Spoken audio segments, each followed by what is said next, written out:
कानी बहू। किशोरी लाल जी के बेटे राघव की शादी की बात जगह जगह चल रही थी, लेकिन किशोरी लाल जी को कोई लड़की पसंद ही नहीं आती थी।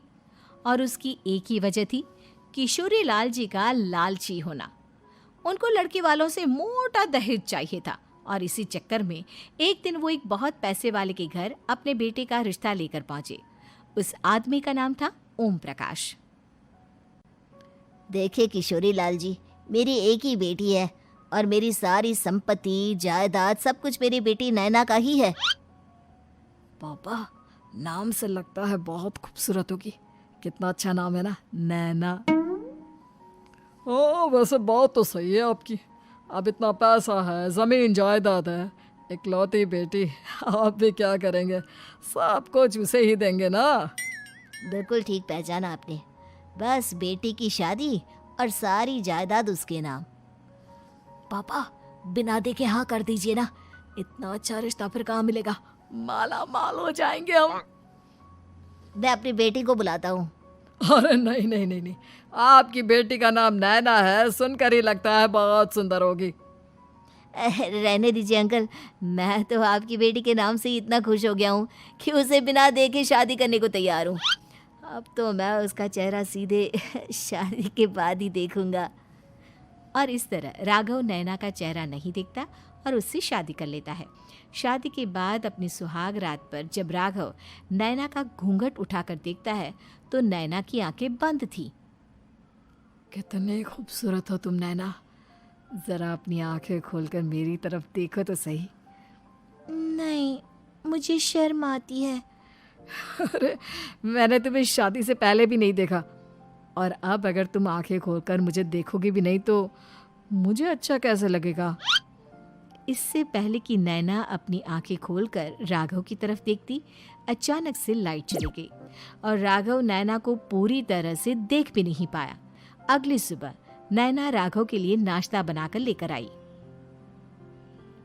अरे ये क्या, आधा पराठा सीका हुआ है और आधा बिल्कुल कच्चा। ये तुमने क्या किया नैना? बहू, तुमने क्या आधा पराठा तवे से नीचे लटका कर रखा था, जो आधा सिका है और आधा कच्चा? मुझे जितना दिखेगा उतना ही तो सीखूंगी ना पापा जी। जहाँ जहाँ मुझे नजर आ रहा था वहाँ मैंने सीख लिया, जहाँ जहाँ नहीं दिखा वहाँ कच्चा रह गया होगा। इसका क्या मतलब है? ये कैसा मजाक कर रही है तुम? अरे बहू, तुमने इतना लंबा घूंघट क्यों लगाया हुआ है?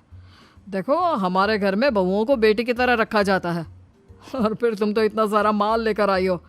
देखो, ये घूंघट डालकर रखने की कोई ज़रूरत नहीं है। हाँ नैना, पापा जी ठीक कह रहे हैं, तुम तो आराम से रहो, अपना ही घर समझो। नैना अचानक से अपना घूंघट उठा लेती है।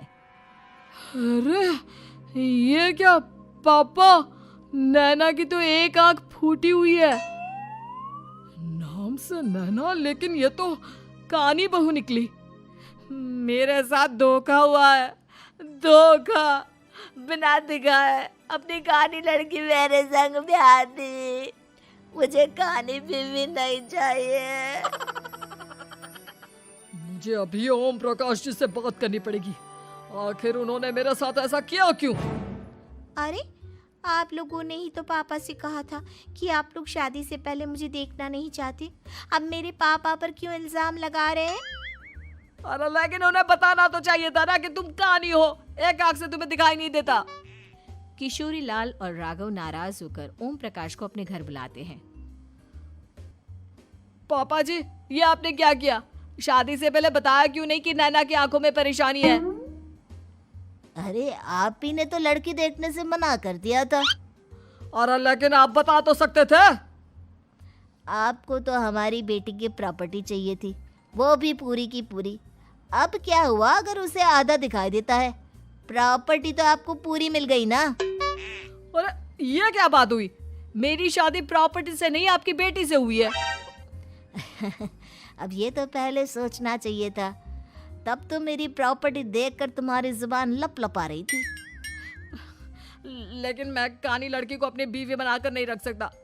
पापा, कुछ करिए ना आप। हाँ, करता हूँ। देखिए ओम प्रकाश जी, आप हमारे साथ ऐसा नहीं कर सकते। और तुम देखो, अगर तुमने मेरी बेटी से शादी तोड़ी ना, तो जो भी प्रॉपर्टी मैंने तुम्हें दी है वो तो पूरी की पूरी वापस ले ही लूँगा, और आधी प्रॉपर्टी तुम्हारी भी लूँगा। अरे मेरी आधी प्रॉपर्टी भला क्यों लेंगे आप? इसलिए क्योंकि मेरी बेटी को आधा नज़र आता है और उसकी नज़र अभी तक तुम्हारी आधी जायदाद पर ही पड़ी है। अब तुम उसे घर से निकालोगे तो कुछ तो लेकर जाएगी ना। और अगर हम आपकी बेटी को अपने घर की बहू बना कर रखे तो?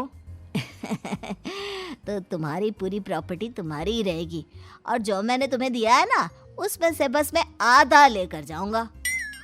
अरे लेकिन अब आप अपनी दी हुई प्रॉपर्टी में से आधी वापस क्यों लेकर जाएंगे? अगर मैं आपकी बेटी को अपनी पत्नी बनाकर रखने को तैयार हूं तो? इसलिए ताकि भविष्य में अगर तुम मेरी बेटी को धोखा दो तो उसके पास कुछ तो रहे जो पति का हो। वैसे मेरे पास तो बहुत कुछ है, लेकिन अपने पति की कोई निशानी तो उसके पास होनी चाहिए ना।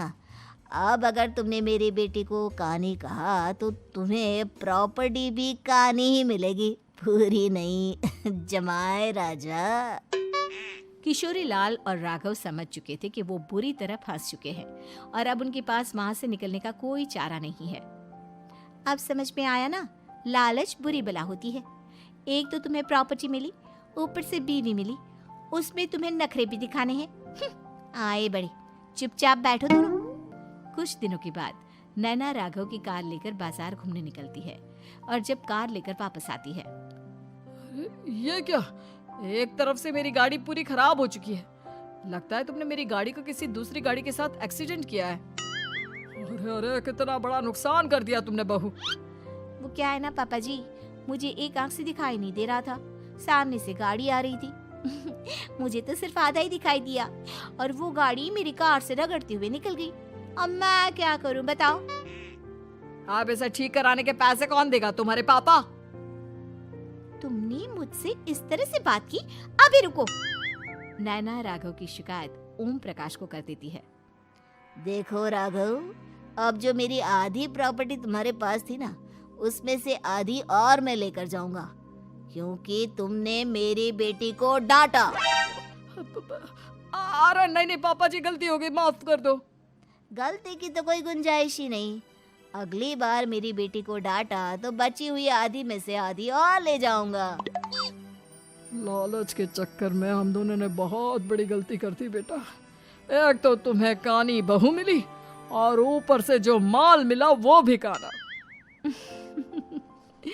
इस तरह राघव की हर एक गलती पर ओम प्रकाश उसकी प्रॉपर्टी का आधा आधा हिस्सा लेकर अपना सारा माल वापस ले गया और राघव को कानी बीवी से काम चलाना पड़ा। भाई लालच वाकई में बुरी बला है।